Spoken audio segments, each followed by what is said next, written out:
Madame Jean-Bauche, bonjour. Oui, bonjour Madame Jean-Bauche.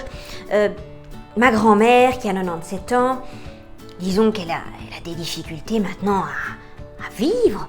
Et donc elle a vraiment besoin de moi pour l'aider. Et bon, ben, j'ai entendu parler de ce statut de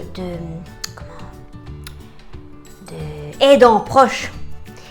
Est-ce que vous savez m'en dire un petit peu plus?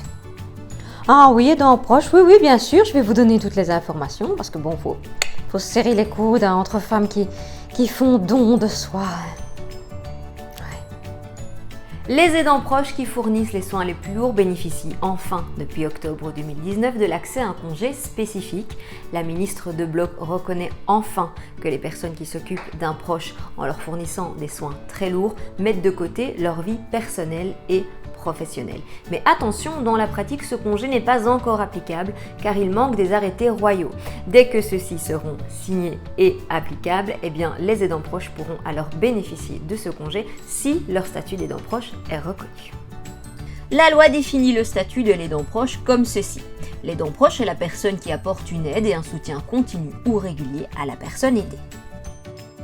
Votre salarié est un aidant proche si il aide son proche dans sa vie quotidienne, il aide son proche dans le suivi de sa santé, son hygiène, son confort ou sa sécurité. Il va aider son proche au quotidien en lui apportant une écoute, un accompagnement, un soutien dans ses difficultés. Et il aide son proche dans ses démarches administratives ou la gestion de son budget. Alors, comment obtenir ce statut d'aidant proche? Eh bien, dans les grandes lignes, tout d'abord, il faut s'adresser à la mutuelle de l'aidant proche.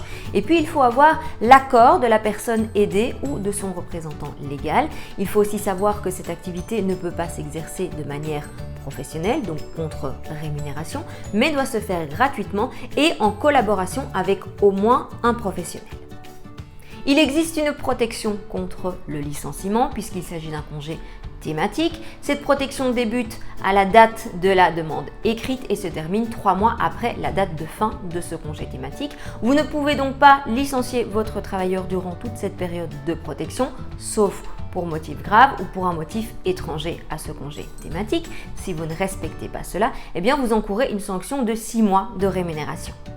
Et voilà, vous en savez un peu plus sur ce sujet de l'aidant proche. Je vous invite à aller piocher notre petite fiche informative sur le site internet www.salariesolutions.be. Je vous mets évidemment le lien en barre d'information. Vous y trouverez un complément d'informations très intéressant sur le sujet. Et puis moi, je vous dis comme d'habitude, à bientôt. Bon, moi, je veux juste savoir, petite question comme ça au passage. Est-ce que s'occuper de 24 bébés cochons d'Inde, parce que bon, ma femelle Lola a mis bas 24 petits. Oui, c'est du boulot quand même. Hein. Donc par hasard, sait-on jamais, hein.